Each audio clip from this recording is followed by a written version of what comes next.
Hello students, स्वागत है आप सभी का ज्योग्राफी क्लासेस में। आज हम बीए पार्ट थर्ड के फर्स्ट क्वेश्चन पेपर विश्व का प्रादेशिक भूगोल का टॉपिक एशिया की जलवायु पढ़ेंगे।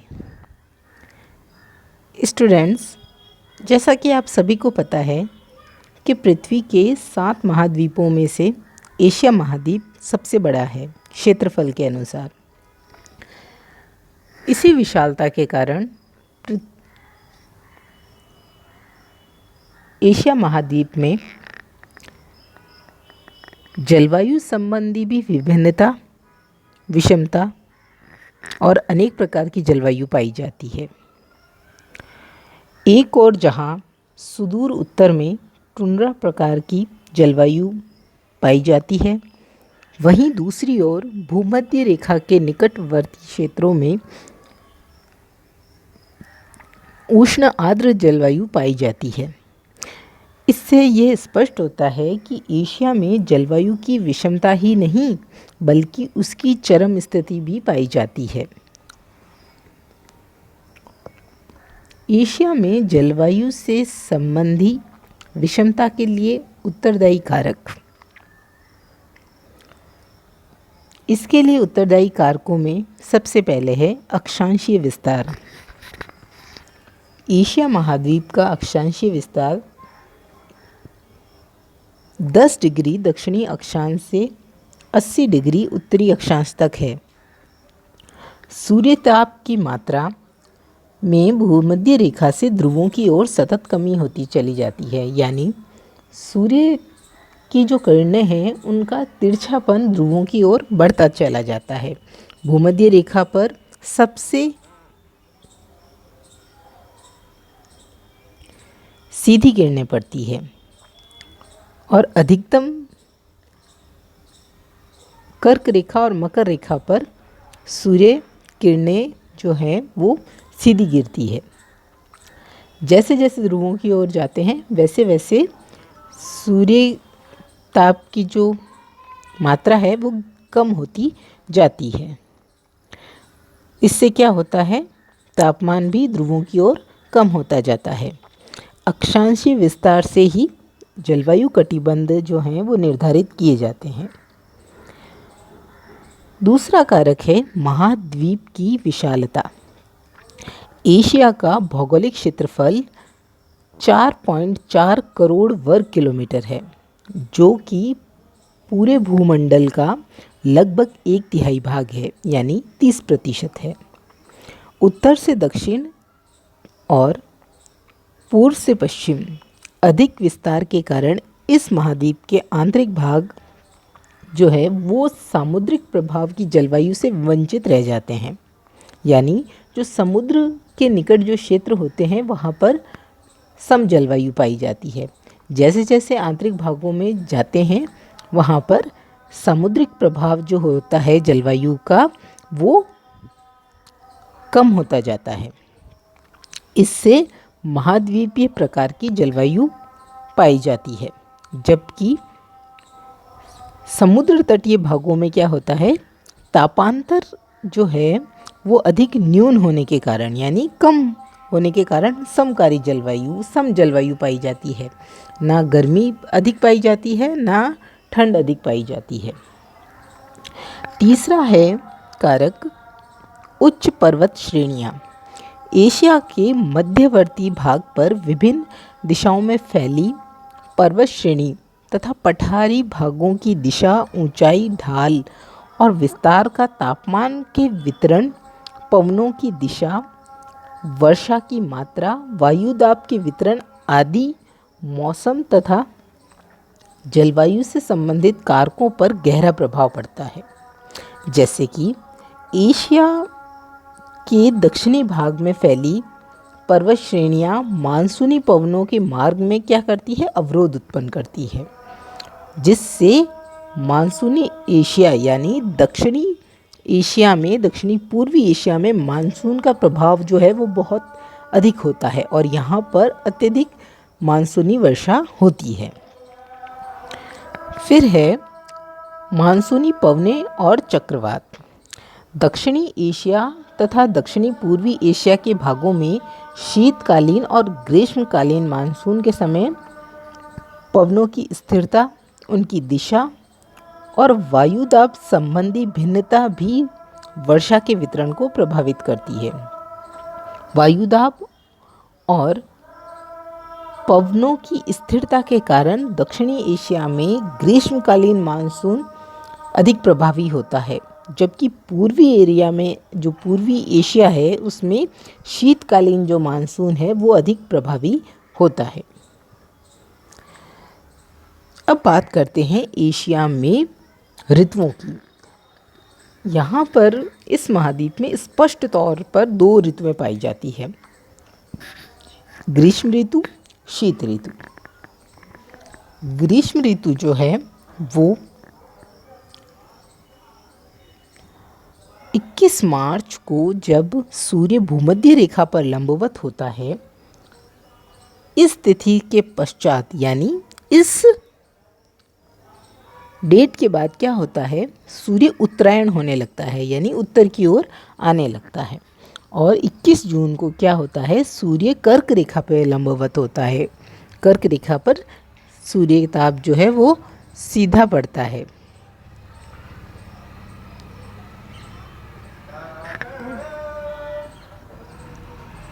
अब हम बात करते हैं मानचित्र के। ग्रीष्म ऋतु में वायु का प्रवाह जो है वो अलग होता है शीत ऋतु की अपेक्षा। इस समय क्या होता है कि एशिया के स्थलखंड पर तापमान अधिक होता है।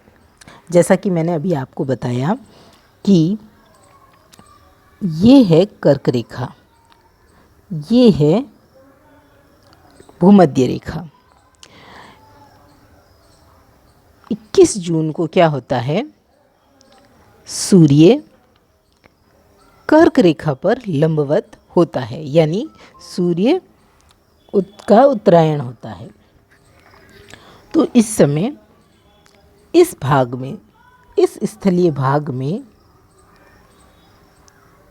ये जो पार्ट आप देख पा रहे हैं, इस भाग के अंदर क्या होता है, स्थलीय भाग में तापमान अधिक होता है, तापमान की अत्यधिक वृद्धि हो जाती है। मध्य एशिया के अतिरिक्त यानी पाकिस्तान और पश्चिमी जो भारत है के क्षेत्र में सामान्य तापमान जो है उस समय 40 डिग्री सेंटीग्रेड हो जाता है। इसके कारण क्या होता है, इस क्षेत्र में निम्न दाब के क्षेत्र विकसित हो जाते हैं। हमने पहले वीडियोस में भी ये बात डिस्कस की है कि तापमान और वायु दाब में विपरीत संबंध पाया जाता है। जब तापमान बढ़ता है तब वायु दाब कम होता है, यानी जब टेम्परेचर हाई होगा तब प्रेशर जो है वो लो हो जाएगा, और जब टेम्परेचर लो होगा तब प्रेशर क्या होगा, हाई हो जाएगा।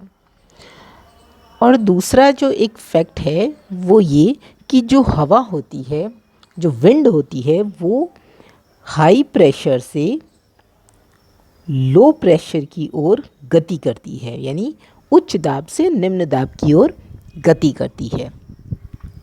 तो अब क्या होता है कि पाकिस्तान, मध्य एशिया, पाकिस्तान और पश्चिमी भारत जो है, इन क्षेत्रों में क्या होता है, सामान्य तापमान जो होता है वो 40 डिग्री सेंटीग्रेड तक पहुंच जाता है, जिसके कारण यहाँ पर क्या होता है, जब तापमान बढ़ गया तो क्या हुआ, प्रेशर जो है वो लो हो गया, यानी निम्न दाब के केंद्र बन जाते हैं।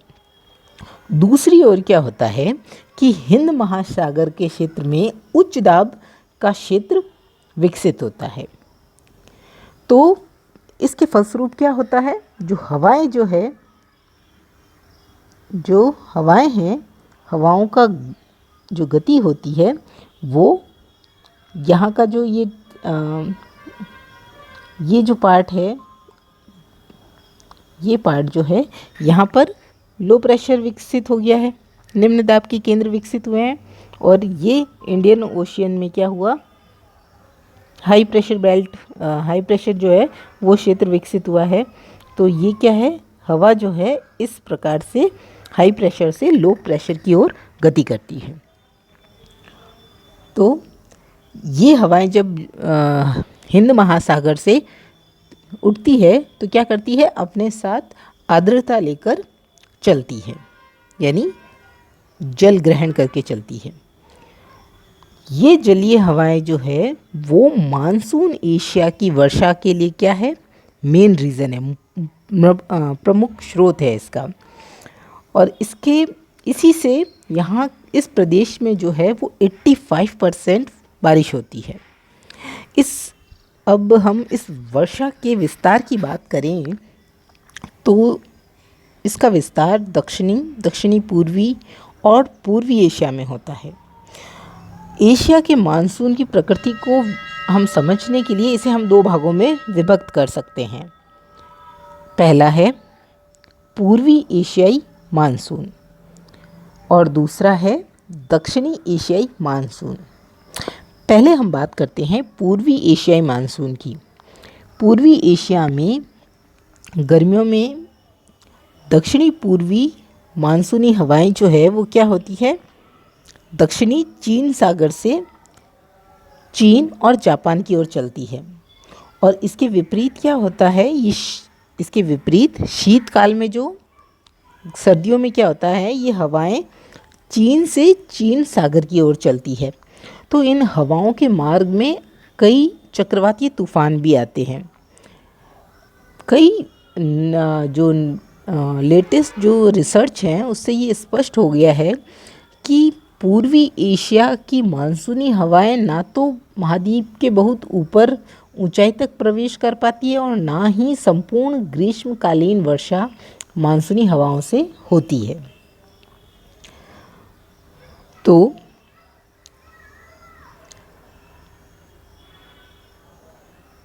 फ्लॉन के अनुसार ग्रीष्मकालीन मानसून की ऊंचाई जो है वो धरातल से सिर्फ 400 से 700 मीटर तक रहती है। इसके ऊपर क्या होता है, नित्यवाही जो पछुआ हवाएं होती है वो चलती है, उनका प्रवाह होता है। तो इस प्रकार से वर्षा से जो रिलेटेड फ्लॉन का जो विचार है वो पूर्णतः मानसूनी हवाओं से ना होकर पछुआ हवाओं के अभिसरण से भी होता है। फ्लॉन कहते हैं कि जो चीन का जो एरिया है इसमें जो बारिश होती है वो मानसूनी हवाओं से ना होकर पछुआ हवाओं के अभिसरण से होती है, जो कि लगभग 700 मीटर की ऊंचाई पर होता है। अब इन विचारों में कुछ संशोधन भी किए गए हैं, जिसके अनुसार मानसूनी हवाओं की ऊंचाई सर्वत्र कम ना होकर कई स्थानों पर अधिक भी होना बताया गया है। और पछुआ हवाएं हैं वो पूर्णतः स्थलीय ना होकर दक्षिणी पूर्वी एशिया की जो आर्द्र वायुधाराओं का परिवर्तित रूप माना जाता है इसे। तो वास्तव में ये चीज़ है कि पूर्वी एशिया का मानसून स्थिर और समान दिशा का ना होकर दिशा, गति और वर्षा की मात्रा में परिवर्तनशील होता है। और यहाँ चक्रवात प्रति चक्रवात की जो इसमें महत्वपूर्ण भूमिका रहती है। बारिश में जो यहाँ की जो वर्षा है उसमें महत्वपूर्ण जो रोल है वो चक्रवात और प्रति चक्रवातों का होता है। फिर बात करते हैं हम दक्षिणी एशियाई मानसून की। दक्षिणी एशियाई मानसून में मानसूनी चक्र वो जो पूर्वी एशिया की तुलना में क्या है, कुछ काफ़ी सारा डिफरेंस रखता है इसमें। इससे जो प्रभावित क्षेत्र होते हैं वो है भारत, पाकिस्तान, श्रीलंका, बांग्लादेश, नेपाल और दक्षिणी पूर्वी एशिया के देश हैं। इस क्षेत्र का मानसून जो है उसकी स्थिति और धरातलीय स्वरूप जो है वो स्थिति जो है इस मानसून की वो धरातलीय स्वरूप से नियंत्रित होती है। जैसा कि आपको पता है स्टूडेंट्स, ये वाला पार्ट जो है यहाँ पर हिमालय श्रेणी है। तो हिमालय और जो तिब्बत का पठार है यहाँ पर, तो इनकी इस उपस्थिति के कारण क्या है, मानसूनी हवाएं जो है आकर हिमालय पर्वत श्रेणियों से टकराती है और वर्षा होती है। ग्रीष्म काल में क्या होता है, अत्यधिक ताप के कारण मध्य एशिया में जो है भारत के पंजाब और कुछ राजस्थान और पाकिस्तान के कुछ क्षेत्र, इन पे क्या होता है, निम्न दाब का केंद्र बन जाता है। तो इससे क्या होता है, हिंद महासागर में दूसरी ओर उच्च दाब के केंद्र बन जाते हैं, जिससे हवाओं का गमन जो है वो हाई प्रेशर से लो प्रेशर की ओर होता है। क्योंकि ये हवा जो है अत्यधिक गर्म होती है, अत्यधिक तीव्र होती है, तो इसलिए मानसून में क्या होता है, अचानक मानसूनी वर्षा प्रारंभ होती है, जिसको जो कि केरल के तट पर इसका अचानक बारिश होती है और बहुत तीव्र बारिश होती है, जिसे मानसून का फटना, ब्रस्ट ऑफ मानसून कहा जाता है। इसी के साथ क्या होता है, वर्षा का प्रारंभ होता है। मानसून का प्रारंभ होता है 1 जून से। ये मानसूनी हवाएं क्या है, भारत में 2 शाखाओं में प्रवेश करती है, अरब सागर की शाखा और बंगाल की खाड़ी की शाखा के रूप में, और ये पूरे भारतीय उपमहाद्वीप को प्रभावित करती है। शीत ऋतु में क्या होता है कि मानसून जो है वो उत्तर पूर्व से दक्षिण पश्चिम की ओर गमन करता है, चलता है, जबकि वायुमंडल के जो ऊपरी स्तरों में वायु का प्रवाह सक्रिय रहता है, जारी रहता है। तो इस काल में हवाएं मध्य एशिया एवं उत्तर पश्चिम भारत के उच्च दाब के केंद्र से सागर की ओर उन्मुख होती है, सागर की ओर चलती है। तो इसके द्वारा क्या होता है, दक्षिण भारत के पूर्वी तट, जो कि तमिलनाडु का जो तट है, कोरोमंडल तट, और श्रीलंका और मलाया, इंडोनेशिया में क्या होती है, शीतकालीन बारिश होती है। फिर भारतीय जो मानसून में जो है वो मुख्यतः भूमिका जो है मेन, वो जेट स्ट्रीम की होती है। गर्मी में इसकी स्थिति, ग्रीष्म ऋतु में इसकी स्थिति जो है वो हिमालय से उत्तर में होने के कारण ध्रुवीय चक्रवात जो है वो भारत नहीं आ पाता, और शीत ऋतु में क्या होता है कि ये इसका जो विस्तार होता है वो दक्षिण की ओर होता है। तो ये जेट स्ट्रीम की भूमिका भी जो है वो भारतीय मानसून में काफ़ी अधिक है, और कई नए अनुसंधानों से और सोवियत संघ और भारतीय ऋतु वैज्ञानिकों के अध्ययन से ये सामने आया है कि ग्रीष्म काल में जो भारत में दक्षिणी पश्चिमी जो मानसूनी हवाएं का जो सक्रिय होता है, उसमें तिब्बत का पठार भी एक महत्वपूर्ण भूमिका निभाता है। शीतकाल में भूमध्य सागर से आने वाले चक्रवात भी सक्रिय रहते हैं, जिनका प्रभाव जो है वो पाकिस्तान और उत्तर पश्चिम भारत में शीत ऋतु की बारिश में स्पष्ट रूप से हम देख सकते हैं। अब बात करें हम ग्रीष्म ऋतु में, जो एशिया के जो ध्रुवीय प्रदेश होता है उसका तापमान जो है वो लगभग 10 डिग्री सेल्सियस तक पहुंच जाता है, जो ध्रुवीय क्षेत्र हैं। जबकि बाकी दिनों में क्या होता है कि इसका तापमान जो है वो हमेशा 0 डिग्री सेल्सियस से नीचे ही रहता है, जबकि ग्रीष्म ऋतु में क्या होता है, ध्रुवीय क्षेत्र का तापमान 10 डिग्री सेल्सियस तक पहुंच जाता है, जबकि दक्षिणी एशिया के भागों में तापमान 30 से 40 डिग्री सेल्सियस तक होता है। दक्षिण व दक्षिण पश्चिम एशिया के मरुस्थलीय भागों में तापमान जो है वो दिन का लगभग 45 डिग्री से ऊपर ही जाता है। पाकिस्तान के जैकोबाबाद और भारत के चूरू में, जो कि राजस्थान में है, ग्रीष्म ऋतु में कभी कभी दिन का तापमान 50 डिग्री सेल्सियस या इससे भी अधिक हो जाता है। वायु दाब और पवनें, ग्रीष्म ऋतु में जैसा कि अभी मैंने आपको बताया कि उत्तर पश्चिम भारत से लेकर ईरान का जो विस्तृत मरुस्थलीय क्षेत्र है उसमें निम्न दाब का केंद्र बनता है, और यही जो है वो ग्रीष्मकालीन यानी दक्षिणी पश्चिमी जो मानसून है उसकी सक्रियता में अपनी भूमिका निभाता है।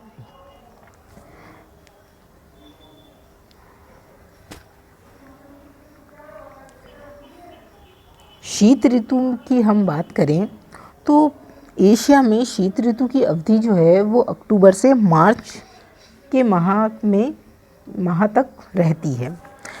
इस दौरान तापमान जो है वो 23 सितंबर को जो सूर्य भूमध्य रेखा पर क्या होता है, लंबवत होता है। इसके बाद धीरे धीरे सूर्य का दक्षिणायन होना प्रारंभ हो जाता है और 22 दिसंबर में सूर्य मकर रेखा पर लंबवत होता है, यानी दक्षिणी गोलार्ध में सूर्य लंबवत हो रहा है मकर रेखा पर, जिससे क्या होता है उत्तरी गोलार्ध में सूर्य ताप जो है वो कम प्राप्त होता है और उससे तापमान भी कम होने लगता है। तो शीत ऋतु में एशिया का जो सुदूर उत्तर का जो तापमान का जो सुदूर उत्तर का जो भूभाग है उसमें तापमान लगभग -50 डिग्री सेल्सियस तक पहुंच जाता है, कई बार इससे नीचे भी चला जाता है। यहाँ जो एक स्थान है रूस का वर्खोयांस्क, इसका तापमान कई बार -48 डिग्री सेल्सियस या इससे भी नीचे दर्ज किया जा चुका है। जैसा कि हमने आपको पहले ये बताया कि ये वाली जो रेखा है ये है ट्रॉपिक ऑफ कैंसर, कर्क रेखा। ये है विषुवत रेखा यानी अपनी 0 डिग्री अक्षांश भूमध्य रेखा जिसे हम कहते हैं। शीत ऋतु में क्या होता है कि सूर्य जो है वो नीचे दक्षिणी गोलार्ध में लंबवत होता है मकर रेखा पे, तो जिसके फलस्वरूप क्या है कि ये वाला पार्ट जो है यहाँ पर सूर्य ताप जो है वो कम प्राप्त होता है और जिसके फलस्वरूप यहाँ का तापमान गिर जाता है। इस ऋतु में क्या होता है कि जो महाद्वीप का आंतरिक भाग है वो अत्यधिक ठंडा हो जाता है और इस शीत ऋतु में जो ऊपर का जो संपूर्ण उत्तरी एशिया है इसमें तापमान -0 डिग्री सेल्सियस तक पहुंच जाता है या इससे भी कहीं कम हो जाता है। और जो साइबेरिया में जो ये पार्ट है, जो इस साइबेरियाई पार्ट जो है इसके अंदर -50 डिग्री सेल्सियस तक चला जाता है। तो दक्षिण की ओर से इसमें वृद्धि होती जाती है। जैसे जैसे हम दक्षिण की ओर जाते हैं इस प्रकार से वैसे वैसे तापमान में धीरे धीरे बढ़ोतरी होती जाती है और ये लगभग क्या है 10 से 20 डिग्री सेल्सियस तक पहुंच जाता है। इस समय क्या होता है कि जो मध्य एशिया का जो क्षेत्र है यहाँ पर जो वायुदाब है वो क्या होता है बढ़ जाता है। जैसे कि मैंने अभी आपको पहले बताया कि तापमान और वायुदाब में विपरीत संबंध पाया जाता है। जब तापमान कम होता है तो वायुदाब क्या होता है उच्च होता है और जब वायुदाब तापमान ज़्यादा होता है यानी उच्च होता है तब वायुदाब निम्न होता है।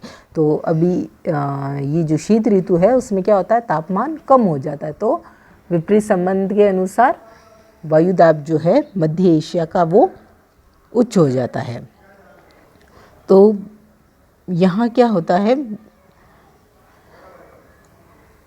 किसका केंद्र बनता है उच्च दाब का केंद्र बनता है और कई बार यहाँ पर जो है वो प्रति चक्रवातीय दशाओं का जो है उदय होता है और इस समय जो हिंद महासागर है उसका तापमान अधिक होने के कारण वहाँ पर उच्च जो निम्न दाब का केंद्र बनता है। इससे क्या होता है जो हवाओं का जो गमन होता है वो इस प्रकार से होता है स्थल से जल की ओर।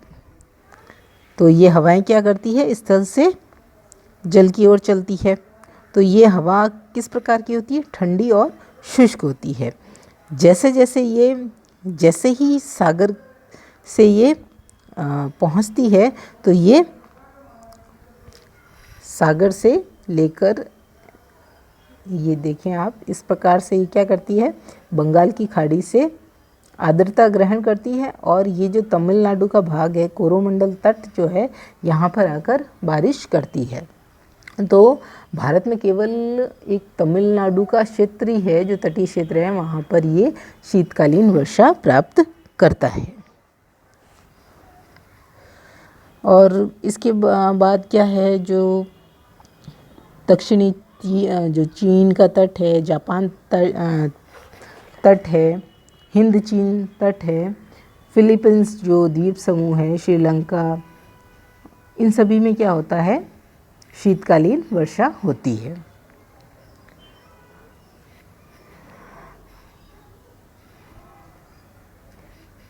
ये था स्टूडेंट्स एशिया महाद्वीप का जलवायु।